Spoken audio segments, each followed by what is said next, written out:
नमस्कार मित्रांनो, लग्नानंतर होईलच प्रेम मालिकेच्या पुढील भागात आपल्याला पाहायला मिळेल की आता काव्या पार्थला सांगत असते की मी आई होण्यासाठी अजूनही तयार नाहीये पार्थ. मला आधी माझं IASचं स्वप्न पूर्ण करायचंय. मला नाही वाटत की मी ही जबाबदारी झेलू शकेन. तर पार्थ तिला म्हणतो की अहो काव्या, पण तुम्ही एकटे कुठे असणार आहात?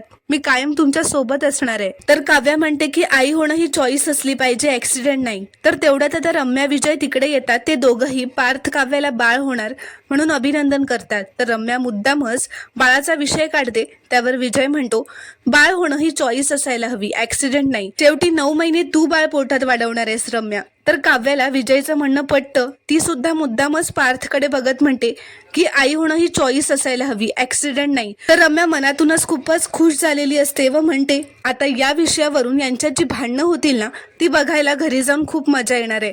तर पार्थ काव्यासाठी गाडीचं दार उघडतो. तर काव्या तिकडे न बसता जाऊन मागच्या सीटवर बसते. तर पार्थ देखील आता रागातच गाडी चालवायला घेतो. तर मित्रांनो, रम्या आणि विजयने मुद्दाम पुढे येऊन काव्या पार्थ समोर बाळाचा विषय काढलेला असतो, ज्यामुळे त्यांच्यात भांडणं होतील.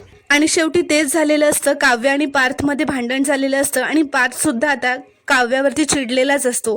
तर आता काव्याला बाळ नको या गोष्टीवरून काव्या आणि पार्थ मध्ये भांडणं होत राहणार का, हे पाहणं खूपच रोमांचक ठरणार आहे. ते पाहण्यासाठी चॅनलला प्लीज सबस्क्राईब करा आणि व्हिडिओला एक लाईक नक्की करा.